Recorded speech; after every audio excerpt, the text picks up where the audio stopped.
Hai mahasiswa informatika UMM, selama menjalani perkuliahan, kamu pasti sering mendengar istilah CPL. Tapi, sudahkah kamu benar-benar mengenalnya? CPL bukan sekedar 3 huruf biasa loh. Nah, CPL sendiri adalah singkatan dari Capaian Pembelajaran Lulusan. Sederhananya, CPL adalah bekal kompetensi yang harus kamu capai selama kuliah. Di Informatika UMM, CPL terbagi menjadi 8 poin utama untuk membentuk kompetensi lulusan yang menyeluruh. Yang pertama, menginternalisasi nilai Pancasila dan Islam dalam kehidupan pribadi dan sosial. Kedua, menunjukkan sikap profesional dalam bidang informatika dengan semangat kewirausahaan. Ketiga, mampu mengaplikasikan ilmu dan teknologi informatika untuk meningkatkan mutu kehidupan bermasyarakat. Keempat, mampu mengevaluasi, mendokumentasikan, dan mempublikasikan karya intelektual di bidang informatika. Kelima, ahli dalam analisis, perancangan, pengujian, dan pemeliharaan perangkat lunak. Keenam, mampu merancang dan mengembangkan game cerdas yang edukatif. Ketujuh, terampil dalam akuisisi, analisis, dan pengolahan data. Dan yang terakhir, mahir dalam sistem dan keamanan jaringan komputer. Setiap CPL ini diukur secara sistematis melalui pendekatan ABCD, yaitu audien atau mahasiswa, behavior, tindakan atau keterampilan yang diamati, competence, tingkat penguasaan yang dituju, dan degree, sejauh mana capaian itu dikuasai secara terukur. Pencapaian CPL inilah yang akan mengantarkanmu menjadi profil lulusan yang siap bersaing di masa depan.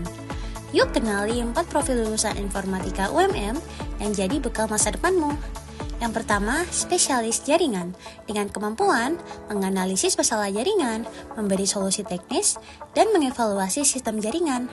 Kedua, pengembang game dengan kemampuan bekerja dalam tim, merancang dan mengembangkan video game, mulai dari karakter, level, animasi, hingga logika permainan.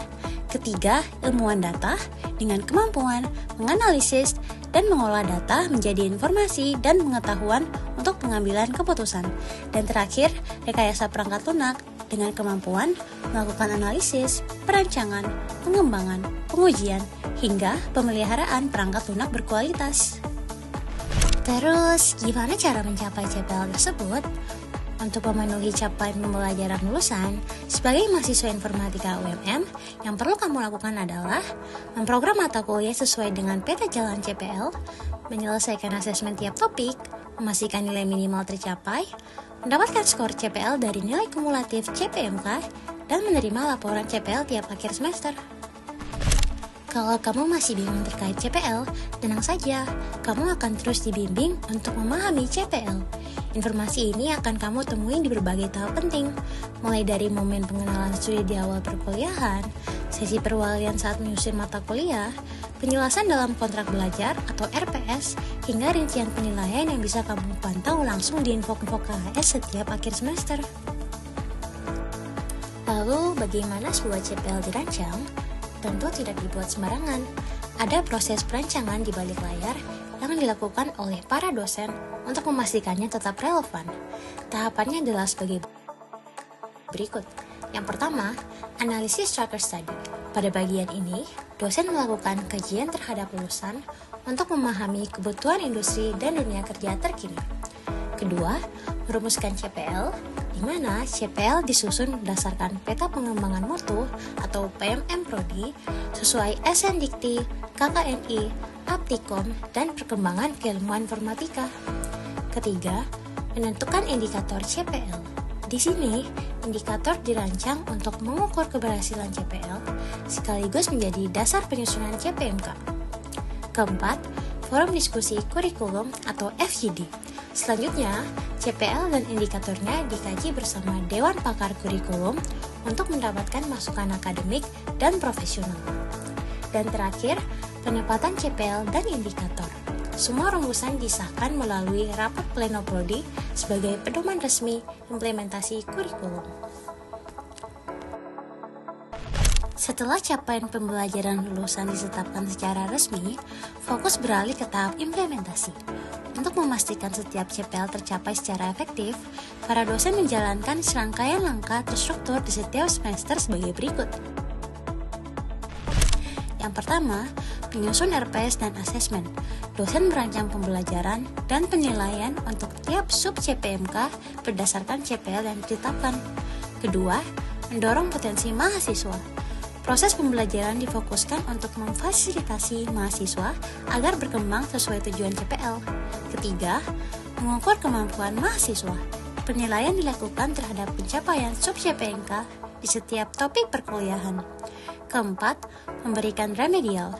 Dosen memberikan peluang perbaikan bagi mahasiswa yang belum mencapai nilai minimal sub CPMK. Kelima, mengakumulasi nilai ke CPMK dan CPL. Nilai sub CPMK dikumpulkan menjadi skor CPMK, lalu dihitung sebagai bagian dari capaian CPL. Dan terakhir, sinkronisasi dengan peta jalan prodi. Semua nilai dan hasil pembelajaran dikaitkan dengan roadmap CPL untuk memastikan ketercapaian yang terstruktur. Untuk membuat semua langkah tadi berjalan lancar, para dosen memainkan beberapa peran kunci, seperti merancang pembelajaran dan asesmen berbasis CPL-CPMK, menyusun kontrak belajar dan menjelaskan CPL di RPS, memberikan ruang eksplorasi potensi mahasiswa, menilai dan memberi remedial secara objektif, dan mengakumulasi sub CPMK menjadi CPMK lalu menjadi CPL.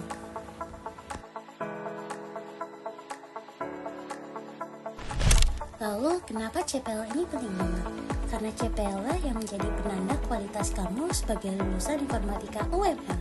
Semakin kamu memahami dan menjapainya, semakin siap kamu menghadapi dunia kerja. Dengan target ini, mari bersama wujudkan lulusan unggul dengan CPL yang tuntas dan terukur. Setiap nilai yang kamu dapat bukan sekedar angka saja, itu cerminan pencapaian kamu. Bangun strategi belajar yang efektif, susun strategi belajarmu agar sub CPMK dan CPL tercapai maksimal.